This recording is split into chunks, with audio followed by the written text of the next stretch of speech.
si Ginoong Ferdinand Gaite. Ferdy, magandang umaga, sir. Yes, good morning, Manong Ted. Good morning, DJ. Ito bang bakbakan sa board ng GSIS inyo nang nauulinigan? Oh, yes. Oo. For the past several weeks, binabantayan namin ito. Dahil, tama, Ted, pera ng mga government employees to at mga pensioners or retirees.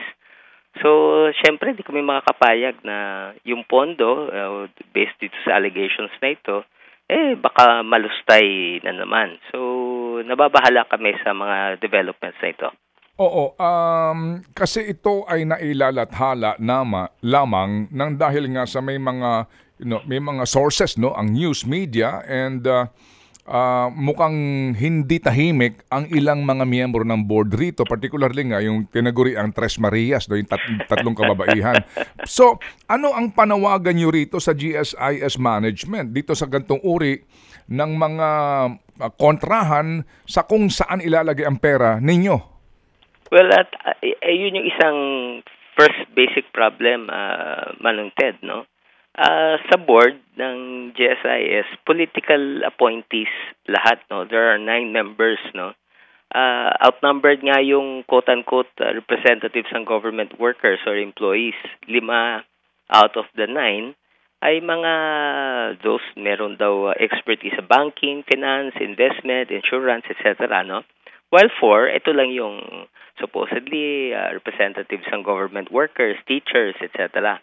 Pero isang basic problem yan doon sa batas mismo ng GSIS.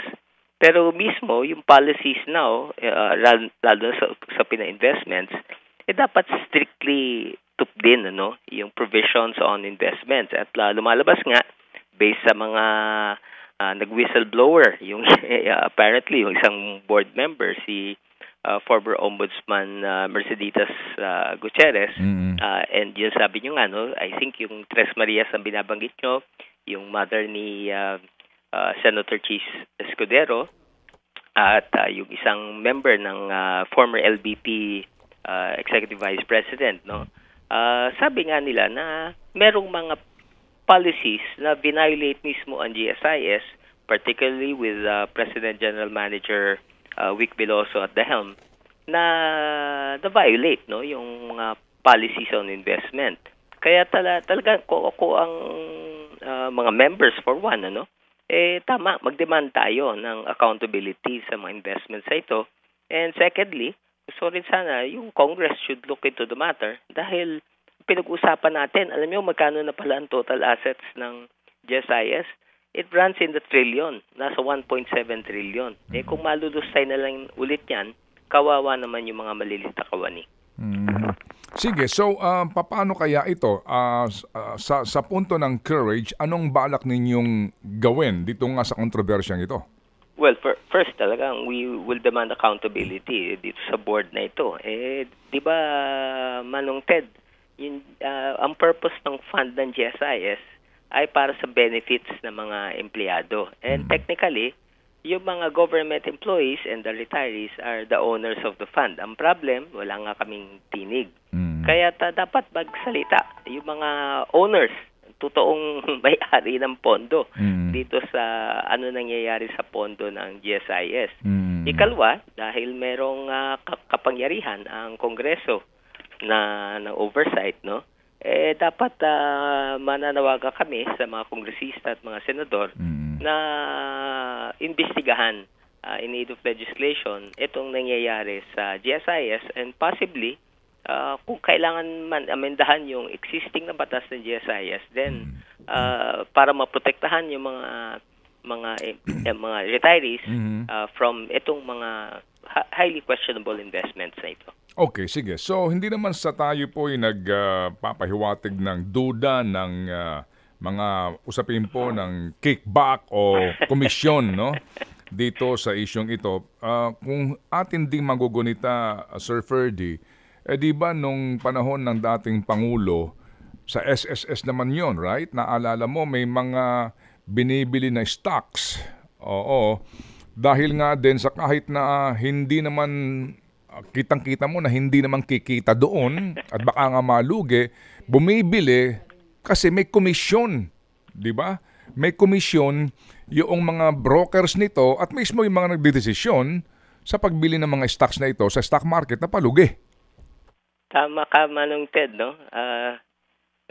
Wala naman atang kinalaman, Manong Ted, ang tawag sa mga commissioners ay commissioners kasi nangungumisyon. Hindi ata ganun yun, Manong Ted, ano? Pero tama ka, no?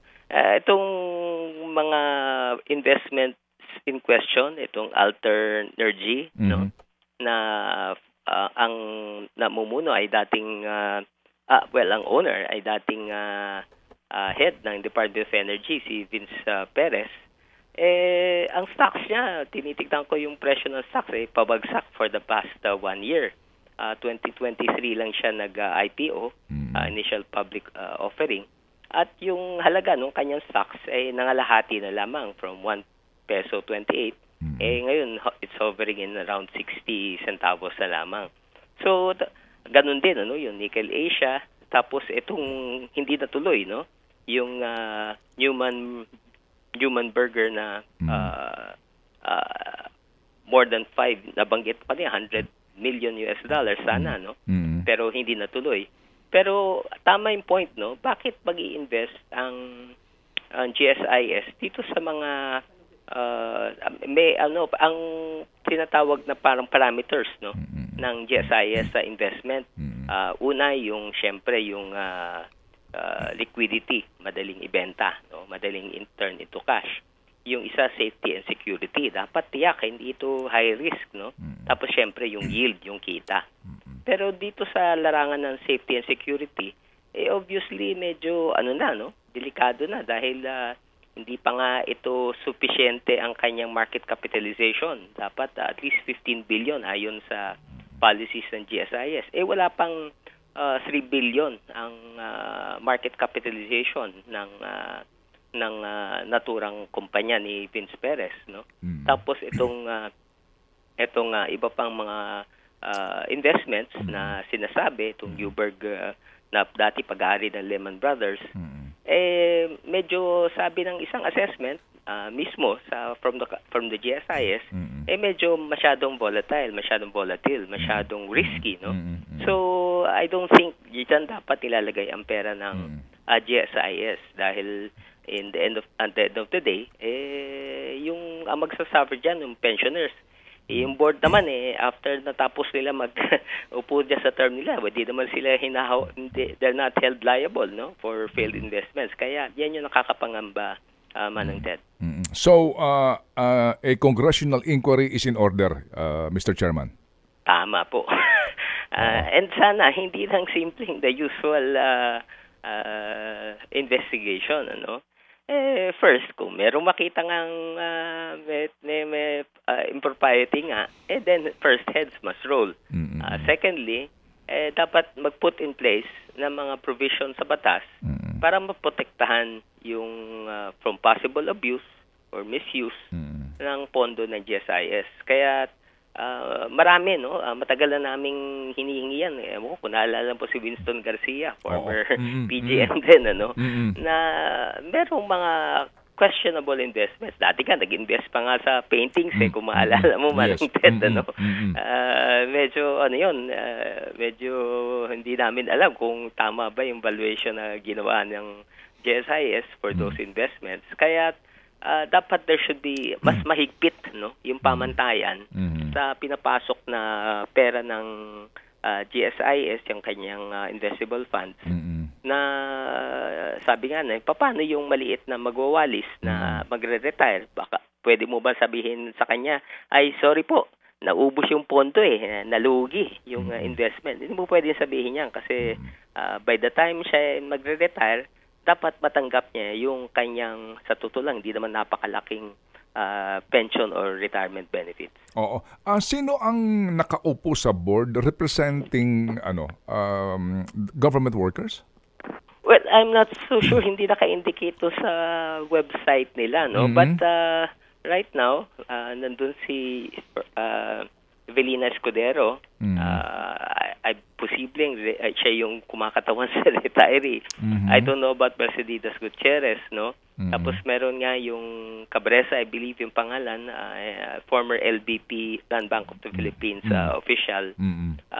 Pero hindi malinaw doon sa board kung sino yung nagre-represent sa employees. Ang position namin sa matagal na panahon, dapat instead na minority ang government employees representatives at sana sila mismo ay may direct role in selecting their representatives.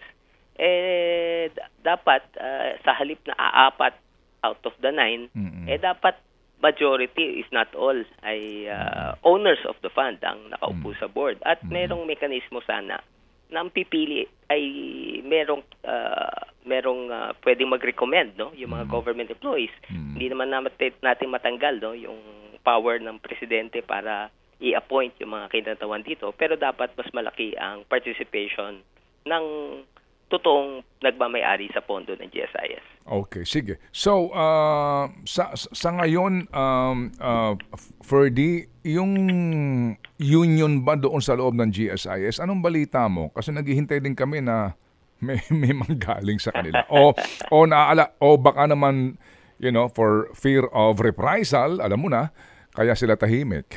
Well, laging problema namin yan sa gobyerno, no? Ang hirap isa magsalita, tama, no? Yung pwede kang balikan, no? In case exposed. I think right now, siguro ganun nga, no? Wala pang comment sila dahil nga siguro inaaral rin nila yung sitwasyon dahil mga boss nila yung pinag-uusapan So, but tama rin yung point mo, no? Kasi yung nabanggit mo, no, na yung nag-expose ng katiwalian, kadalasan siya yung binabalikan. Kaya isa yan sa tinutulak rin namin na Manong Ted, no, yung Whistleblowers Act, para maprotektahan yung mga taong nagsisiwalat ng katiwalian para sa possible reprisal ng kanilang mga managements. Pero for now, siguro attempt yun na lang interviewin sila. Pero for now, dahil wala rin ako nabasang comment, posible inaaral pa nila yung sitwasyon. Okay, sige. So, whistleblower, yung isang malaki ang isiniwalat, nakulong ngayon sa bilibid. Di ba? Yun nga masakit. No? Oo, kung sino pa yung nagsiwalat, siya pa ang ikinulong. Tama, yung mga isiniwalat niya ngayon, ay eto, nagbibilang na lang ng pera. Yan ang masakit. Sa bansang ito. Yan nata ang malungkot na kasaysayan ng ating bansa. Sige, so pero dito naman sa mga nailathalang ito, yung dalawang investment hindi natuloy, yung isa tuloy itong Alternergy? Well, actually may isa pa yung Nickel Asia, no? Although I don't think kung that was a naging issue ng ilang board members, no? Pero itong Alternergy na-conclude, I believe, no? At the tune of 1.4 billion pesos. Itong sa more recent, yung Neuberger, hindi ata natuloy kasi nga na-flag na maraming masyadong risks involved. And in fairness, ito rin sigurong ang maganda na merong ganitong check and balance na hindi nagkakasundo. Ito ang beneficio ng mga miyembro ng GSIS. Meron ka dyan Mercy Gutierrez na hindi kasundo nitong GM at Presidente. Nasa ganun, may nagbabantayan sila. Tama rin yan, ano? Hindi naman kami talaga fan ng mga iba dyan members. I know. Kasi may mga kasaysayan din itong mga to. Oo, at may mga accusations na baka political din, ano? Ang rason for yung pag-expose. Kung ano man, di-investigate lahat yun. Yes, yun lang yung point namin. Investigate lahat. Hindi namin, wala pa rin kaming conclusion, no? Kasi puro allegations pa lang ito. May mga ilang nagsabi nga na violate supposedly yung policies on investments. Then, tignan natin. Kasi baka may mga nuances yung mga paano yung decision dyan. Pero still nakakapangamba, no? Ang sabi ng iba, dahil pension fund ito, dapat ang term nila ginagamit, dapat risk averse. Ibig sabihin, huwag ka masyadong makikita, maganda ang yield. Pero napaka-risky kasi parang yung mining, no? Very volatile din daw yan. Pwedeng sumirit, pwedeng sumemplang.